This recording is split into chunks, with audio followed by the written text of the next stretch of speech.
Erasing Strike Void Knight is one of the highest DPS build in the game. It gained a lot of more damage multipliers in this patch, and combined with the changes to Void Knight and Sentinel, it just goes crazy with the damage. You get permanent Symbols of Hope, which gives you a lot of crit chance and other stuff, so capping crit is gonna be easy when you have Anomaly, Symbols and the passives. So you don't really need to build any crit on your gear, especially with the World Splitter weapon, because it gives you a lot of crit chance per mana cost, and this build stacks a lot of mana, as much as you can get, to actually be able to spam Erasing Strike. So thanks to the Void Ball passive, you can just spam Erasing Strike and you gain 30% of your mana back when you go So that's how you actually sustain your mana, and you get Void Essences for Void Well from Devouring Orb, so it's now automatically cast, and you get Void Essences when the Devouring Orb expires, and on top of that you get Void Essences from Erasing Strike itself. So absolutely high damage build.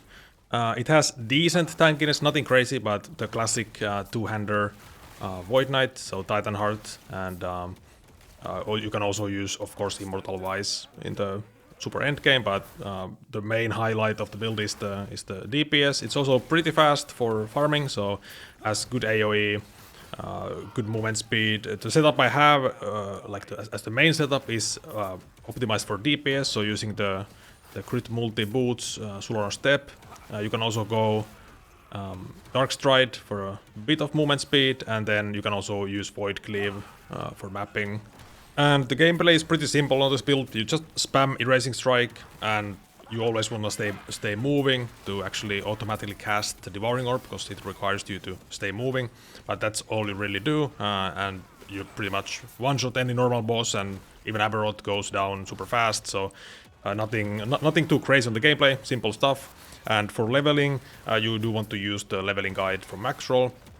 And for the skills, so Erasing Strike, of course, main damage, and you want to maximize all the damage you can possibly get on the skill. First, of course, we remove the cooldown, so you can actually spam it thanks to this. And then all the multipliers. This is one of the big ones new for this patch, so 100% more damage with the two-hander, 100% more melee damage against Time Rotted. Of course, you will easily cap your Time Rot. This gives you another source of Void Essence.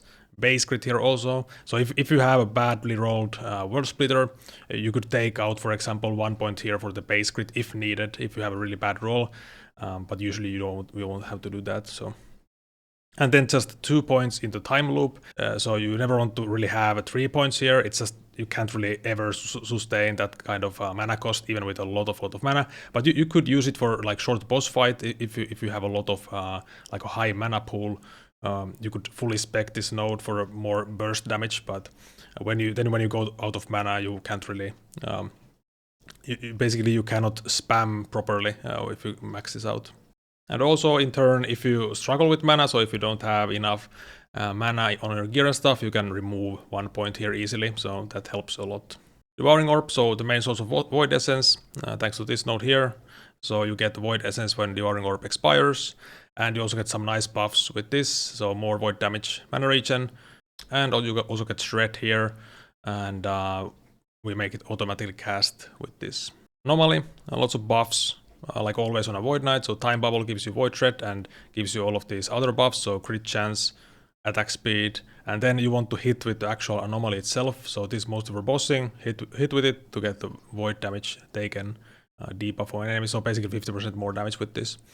So try to keep this up always for these buffs. Symbols of Hope, increase damage, crit chance, and then increase void damage, and it also converts all the flat damage to void as well. Endless Threshold and just another symbol. So Healing Hands, you proc it on melee hit, and make it a traversal skill and immunity while moving. So this is your movement skill.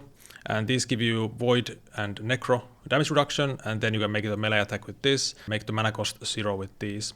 So this gives you a lot of tankiness and also gives you another hit. So you basically double hit with this, which really helps with the armor shred, because this build hits decently slow, even with like endgame gear, so getting the extra hit helps a lot with the armor shred, which is a lot of damage. If you want, I have in the FAQ also, if you want to use Void Cleave for For mapping, you can definitely do that. You can use Dark Stride boots as well.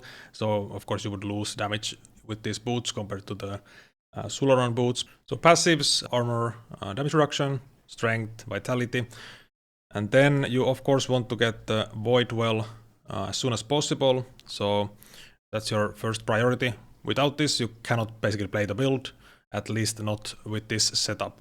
So when you have this, you can then get the 15 points into Paladin to get Symbols of Hope. And then for the Void Knight passives, so of course the crit multi scaling here is very good, 78 points, so you get 78 crit multi. So yeah, that's good. And then we're maxing out the leech, because this is a very, very strong node, so you get a lot of leech. Physical res, void res, HP, DR, very good. Some area, so just some extra area. Also, it's kind of like a travel point to get here. So penetration, frailty, slow, and then DR, more void damage, very good. It's also doubled because we don't have block chance, so it's 20% more, which is crazy. And then the vitality, HP, mostly for the tankiness. So we're not like super stacking vitality on the build. Of course, it still gives you more void damage. So 3 vitality is 1% more, but mostly for the tankiness. And then the echoing here, and then attack speed, echo chance. So you want to get a bit of attack speed to make the build feel smoother. Of course, it's also more DPS if you can, if you have a lot of mana, like enough mana to actually spam it.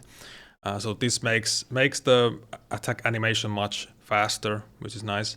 And then the movement speed here, mostly for the slow, like reduce slow and chill effect. Especially good with the Anchor Relic, because when you go under Ender's Threshold, you actually get slowed. So this helps with that as well. And of course the base crit here also gives you a buff against low life enemies, so you get more damage for 8 seconds when hitting low life enemies. And then DR on this one. And then for the gear, so on the build, we want to stack as much mana as possible. So on the end game planner, we have 1.5k mana, aspirational 1.8k, and then starter is also over 1k. So of course, War Splitter is very important. I wouldn't play the build without this. And of course, ideally you slam this with the flat void damage. Most of these items are 1 LP on the end game, so quite easy to get with the guaranteed slam. Anchor for the endurance and good stats. Crit multi boots, Doom belt, Doom ring, so lots more damage from these items. And gives you leech also, Doom ring, so very nice. Titan heart, so DR, gives you an easy way to get +4 erasing strike on the chest. So instead of getting like a insane exalted, you can just slam the 1 LP.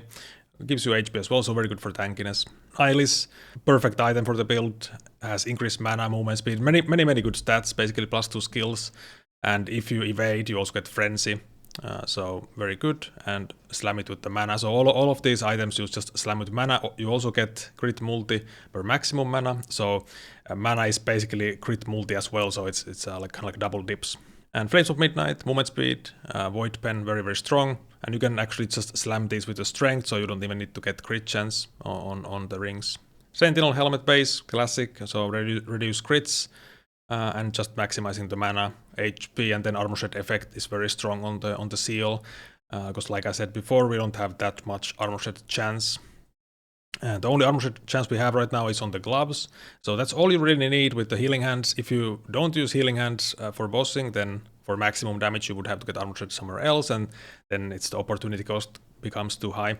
And we're sealing the current HP lost, so you basically gives you over leech, so you never hit full HP, so the leech instances stay up.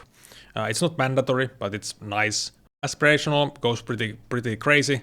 So you already have like a lot of HP, a lot of mana, and then you get the Uber Aberrot items. So this is a pretty sick setup with the aspirational stuff, and lots of LP on items and stuff like that. So insane damage with this. You're also quite tanky at this point because these gloves are very strong. On starter, you just mostly go for basic items and of course the couple uniques here. So it's not too bad to like start with, but you want to have the weapon. Idols, so echo damage and melee void damage idols with ideally movement speed enchant. You can also go crit enchant D7, it depends what you want, but these are very strong. Of course, vitality always is also fine for the prefix, but the echo damage increase is quite massive. And for the small idols, you want to ideally go as much mana idols as possible. So if you don't need the resistances, you would go just full mana idols like I almost do on the aspirational. So depending how much res you need, what rolls are on your gear. These are very insane. The mana regen, health mana, so crazy idols. And for blessings, crit multi, all res, armor, and then physical res here helps with the downside of the boots, and then of course mana. So yeah, that's the build overall. Very strong build for damage, softcore. You could also play this hardcore, but it doesn't really have the tankiness of something like Judgment, but very, very good for boss killing. Also good clear speed, so lots of AoE. One of the best builds of the patch for sure. So yeah, thanks for watching, and I'll see you in the next one.